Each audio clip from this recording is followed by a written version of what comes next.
যুক্তরাষ্ট্রে নারীদের ভোটাধিকার বিরোধী একাধিক পাদ্রীর বক্তব্য সমর্থন করেছেন দেশটির প্রতিরক্ষা মন্ত্রী পিট হেগসেথ। সামরিক বাহিনীর কোনো নেতৃস্থানীয় পদে নারীদের থাকা উচিত নয় বলেও মত প্রকাশ করেছেন ওই ধর্মযাজকরা। ব্রিটিশ সংবাদ মাধ্যম দ্য গার্ডিয়ানে খবর জানিয়েছে, কমিউনিয়ন অব রিফর্মড ইভানজেলিক্যাল চার্চেসের সিআরইসি সহপ্রতিষ্ঠাতা এবং খ্রিস্টান জাতীয়তাবাদের প্রচারক ডাগ উইলসনের মার্কিন সংবাদ মাধ্যম সিএনএনে দেওয়া সাক্ষাৎকারের একটি ভিডিও সামাজিক যোগাযোগ মাধ্যম এক্সে শেয়ার করেন হেগসেথ। সেখানে নারীদের ভোটাধিকার ধারণার বিরুদ্ধে মত প্রকাশ করেন উইলসন। তিনি বলেন, আমি চাই যুক্তরাষ্ট্র একটি খ্রিস্টান দেশ হোক এবং পুরো পৃথিবী একটি খ্রিস্টান বিশ্ব হয়ে উঠুক। ওই সাক্ষাৎকারে আরেক যাজক টবি সামটার বলেছেন, আমার প্রত্যাশিত আদর্শ সমাজে ভোট হবে পরিবার ভিত্তিক। পরিবারের সঙ্গে আলোচনা করে সবার পক্ষ থেকে আমি ভোট প্রদান করব। এছাড়া স্বামীকে পরিবারের প্রধান হিসেবে গণ্য করেন উল্লেখ করে চার্চের এক নারী সদস্য বলেন, তিনি স্বামীর প্রতি আনুগত্য প্রকাশ করেন। ওই ভিডিওর পরবর্তী অংশে যাজক উইলসন আরও বলেন, সেনাবাহিনীর নেতৃস্থানীয় পদ বা যুদ্ধ সংক্রান্ত হাই প্রোফাইল কাজে নারীদের থাকা অনুচিত বলে তিনি মনে করেন। ভিডিওটি পোস্ট করে হেগসেথ লিখেছেন, জীবনের সব ক্ষেত্রে খ্রিস্ট ধর্মের বিধান প্রভাব বিস্তার করবে।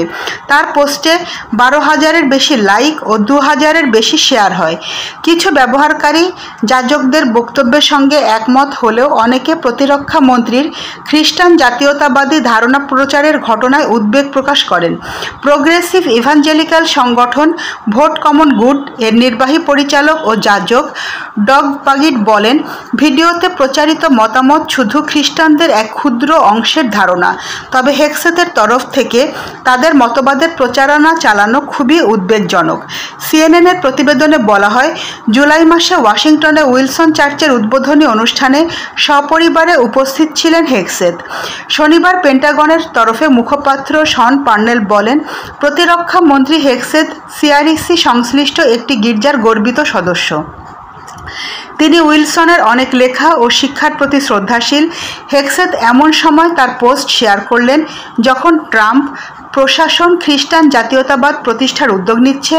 এর মধ্যে রয়েছে খ্রিস্টান ডানপন্থীদের সঙ্গে সম্পর্ক দৃঢ়করণ এবং সরকারি সংস্থাগুলোয় তথাকথিত খ্রিস্টান বিরোধী পক্ষপাত তদন্তে ফেডারেল টাস্কফোর্স গঠনের নির্বাহী আদেশ প্রদান। ফেব্রুয়ারিতে তিনি হোয়াইট হাউসে একটি ধর্মীয় কার্যালয় প্রতিষ্ঠা করেন। তিনি বলেন, সরকারি সিদ্ধান্তে পরিবর্তনের বিষয়ে এখান থেকে তাকে পরামর্শ দেওয়া হবে এবং ইহুদি খ্রিস্টান সহ যে কোনো রকম ধর্মবিরোধী পক্ষপাত মোকাবিলায় কাজ করবে।